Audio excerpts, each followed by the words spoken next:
Graça e paz, irmãos e irmãs. Eu espero que você esteja bem na companhia dos seus aí na sua casa. O nosso texto de hoje é Hebreus, capítulo 1, e com ele nós damos início à nossa nova série, A Segurança da Fé. Infelizmente, nós não sabemos quem é o autor da carta aos Hebreus. Só sabemos que não é um apóstolo e que também não é uma mulher. Se eu pudesse apostar, eu apostaria em Barnabé, aquele levita natural de Chipre. Essa carta ela foi escrita um pouco antes do ano 70 depois de Cristo, de um local desconhecido, a hebreus convertidos à fé cristã. Esses hebreus, eles estão passando por uma crise de fé diretamente relacionada à pessoa de Jesus. Como ele pode ser sumo sacerdote se ele é da tribo de Judá e não da tribo de Levi? Na mentalidade de um hebreu, isso era impossível. Essa dúvida em relação à pessoa de Jesus, ela está gerando naquela comunidade ali uma estagnação espiritual. As pessoas já poderiam ter um crescimento muito maior e estão estagnadas espiritualmente. Elas não crescem. Por quê? Porque tem uma compreensão equivocada da pessoa de Jesus. Logo, Hebreus é escrita para fortalecer a fé dos irmãos e das irmãs, demonstrando que Jesus é sumo sacerdote segundo a ordem de Melquisedeque. Nós podemos dizer que essa é a mensagem central de toda a carta. Essa carta que nos apresenta a superioridade de Jesus sobre tudo e sobre todos. Eu gostaria de propor que a segurança da nossa fé, ela se encontra num Deus pessoal que se revelou em Jesus Cristo de Nazaré. A segurança da nossa fé está em um Deus pessoal que se revelou em Jesus Cristo de Nazaré. Nessa revelação, nós fazemos 3 descobertas. A primeira descoberta é de um Deus que fala. Isso mesmo, o nosso Deus fala. Nós encontramos isso no verso 1 e na metade do verso 2. O texto diz assim: Há muito tempo, Deus falou muitas vezes e de várias maneiras aos nossos antepassados por meio dos profetas. Mas nesses últimos dias, falou-nos por meio do Filho. O autor de Hebreus, ele começa destacando a pessoalidade de Deus. Ele começa dizendo que Deus fala. Deus fala muitas vezes e Deus fala de muitas maneiras. Deus falou no passado e Deus fala no presente. Deus falou pelos profetas e falou especialmente por meio de Jesus. Deus, que antes mandava recado, veio falar diretamente com a humanidade na pessoa do Filho. Bom, nesses tempos de pandemia, ouçamos a voz de Deus. Eu quero te desafiar a isso, eu quero desafiar você a ouvir a voz de Deus nesses dias que nós temos passado por essa pandemia. Hoje, ele continua falando de muitas maneiras. E eu queria listar algumas dessas maneiras para você. Deus, obviamente, fala pela Bíblia, pela sua palavra. Então, quando nós paramos, quando nós nos dedicamos à leitura do texto sagrado, Deus fala com a gente. Deus fala com a gente também através de exposições bíblicas, como essa aqui. Tantas outras mensagens que ouvimos e que podemos ouvir durante esse tempo, e enquanto a palavra está sendo exposta, Deus fala conosco. Deus fala conosco quando nós ouvimos a voz lá no mais profundo da nossa consciência. Uma voz que é nossa, mas que a gente sabe que não teve origem em nós. É dessa maneira que o Dallas Willard diz que Deus fala com a gente, com uma voz que é nossa, mas que a gente sabe que não teve origem em nós. Uma voz lá no fundo da nossa consciência. Quando isso acontece com a gente sabe que está ouvindo a voz de Deus. Deus fala conosco através das pessoas com as quais nós convivemos. Ele pode usar essas pessoas para trazer uma mensagem para nós. Ele fala conosco através dos livros que lemos, das músicas que ouvimos, e fala também de um modo muito interessante através da sua criação. Quando nós olhamos, contemplamos a criação de Deus, nós podemos extrair dessa criação princípios para as nossas vidas. Podemos ouvir a voz de Deus por meio da sua criação. Não é interessante como que Jesus muitas vezes usou desses exemplos para ensinar aos seus discípulos? Ele, certa vez, os convidou a olhar para os pássaros. Ele os convidou a olhar para os lírios e extrair desse olhar princípios para as suas vidas. E Deus também fala conosco através das circunstâncias, nem sempre favoráveis, como esse tempo que nós estamos vivendo.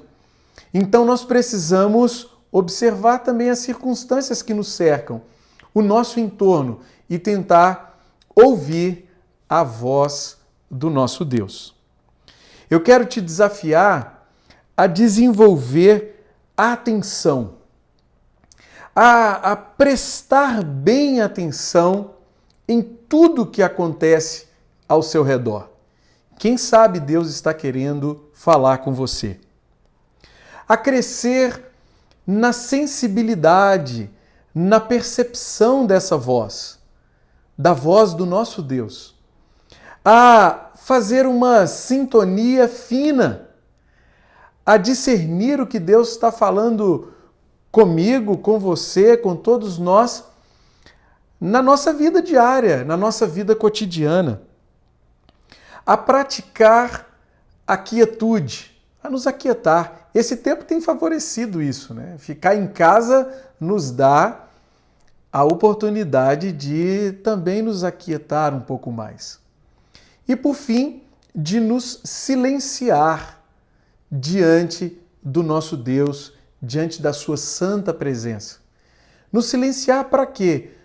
Para ouvir a sua voz, para discernir o que ele deseja comunicar conosco. Isso nos leva à segunda descoberta.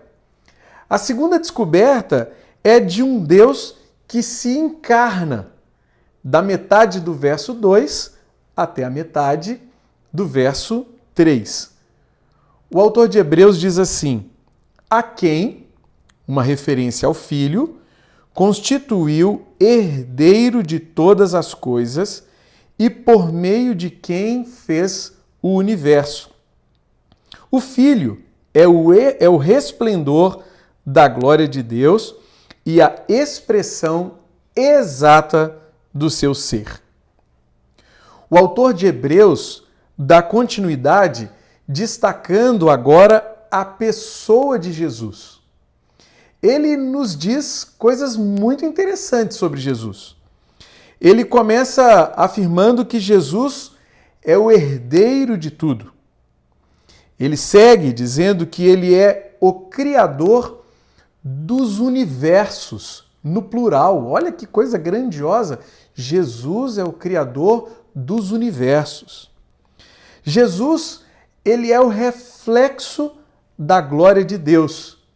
E o que mais me chama a atenção é essa última declaração. Jesus é a expressão exata da essência de Deus. Ou seja, tudo que Deus queria dizer acerca de si mesmo, ele disse na pessoa de Jesus. Nesses dias de pandemia, revisitemos os evangelhos. Eu quero te desafiar a isso. Eu quero te desafiar a reler Mateus, Marcos, Lucas, João, a se encontrar novamente com essas histórias de Jesus.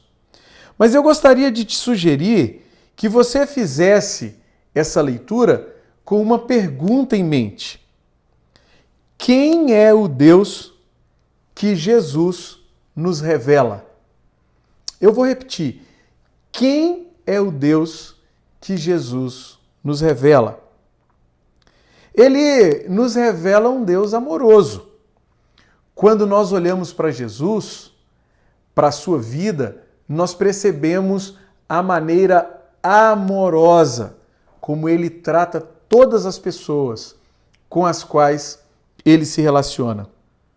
Nós percebemos um Deus cheio de bondade, um Deus que anda por toda parte fazendo o bem. Se tem uma pessoa enferma, ele cura. Se tem uma pessoa opressa por espíritos malignos, ele liberta. Se tem gente com fome, ele alimenta. Se tem gente se sentindo culpada, ela pode experimentar o perdão que vem da parte de Deus e que Jesus comunica. Se tem gente morta, essa pessoa pode receber vida. Por quê? Porque Jesus anda por toda parte fazendo bem. Jesus nos revela um Deus próximo. Ele é o Emanuel, o Deus conosco. Imagine você, eu, nesse tempo tão difícil que a gente está vivendo, ter a certeza de que, apesar das lutas, apesar das dificuldades, apesar dos momentos em que a tristeza nos invade, assalta o nosso coração, nós temos a certeza de que Deus está próximo a nós. E mais do que isso, Deus está próximo, mas Jesus também nos revela um Deus sensível. Sensível à nossa dor. Não é interessante quando Jesus chega diante do túmulo do seu amigo Lázaro, o que acontece? Ele chora, ele se deixa afetar por aquela situação tão difícil que aqueles familiares estavam vivendo, que aqueles amigos ali estavam vivendo. Jesus nos comunica um Deus sensível. E por fim, ele nos comunica um Deus que é promotor da vida. Por onde Jesus passa, o que Jesus traz é vida, e vida em abundância. Isso nos leva à terceira e última descoberta, que é de um Deus que sustenta e que salva. Nós vemos isso da metade do verso 3 até o final do verso 4. O texto diz assim: sustentando todas as coisas por sua palavra poderosa. Depois de ter realizado a purificação dos pecados, ele se assentou à direita da majestade nas alturas, tornando-se tão superior aos anjos quanto o nome que herdou é superior ao deles. Então, o autor de Hebreus, ele termina destacando a obra de Jesus. Jesus é aquele que sustenta todas as coisas pela sua palavra poderosa. Assim como tudo foi criado por Jesus, tudo é sustentado por ele. Mas Jesus também providencia a purificação dos pecados. O sangue dele é poderoso para purificar todos os pecados de todas as pessoas. E para se apropriar, então, dessa purificação, são necessários o arrependimento e a fé. Crer na pessoa e na obra de Jesus. É interessante notar que ele realiza a purificação, ele é elevado às alturas e ele senta-se à destra do Pai. Interessante esse detalhe. Ele senta-se à destra do Pai porque a sua obra está consumada. Não há mais nada a fazer. Ele completou a sua missão, ele providenciou a nossa salvação. Por tudo isso, então, Jesus é superior aos anjos, espíritos ministradores enviados para servir aqueles que hão de herdar a salvação. É isso que o autor de Hebreus nos diz sobre os anjos aqui, nesse mesmo capítulo, no verso 14. Então, nestes tempos de pandemia, sejamos gratos pelo sustento de Jesus e nos apropriemos da sua purificação. Nós temos tido a oportunidade de conhecer melhor a nós mesmos nesses dias, de lidar com os nossos pecados. Nós temos a oportunidade de parar, de olhar para dentro da gente e de perceber as nossas fraquezas, as nossas dificuldades, as nossas inadequações, de nos percebermos como alguém absolutamente carente da graça de Deus. E que boa notícia é saber que há perdão e há purificação para todos nós. Eu vou repetir, é uma boa notícia saber que há perdão e há purificação para todos nós. Essa é uma boa notícia para quem? Essa é uma boa notícia para todo mundo que é pecador e que se reconhece nessa condição. É uma boa notícia para mim, é uma boa notícia para você e pode ser também uma boa notícia para aqueles que um dia ganharão essa consciência. Também temos convivido mais com os nossos familiares, aumentando assim a possibilidade das ofensas. Vez por outra, nos nossos relacionamentos sai uma faísca, né? A gente fala de uma maneira mais ríspida, mais agressiva, a gente está nervoso por uma série de circunstâncias, de situações e desconta em quem está próximo a nós. Nós somos gente que faz isso. Nós somos pecadores.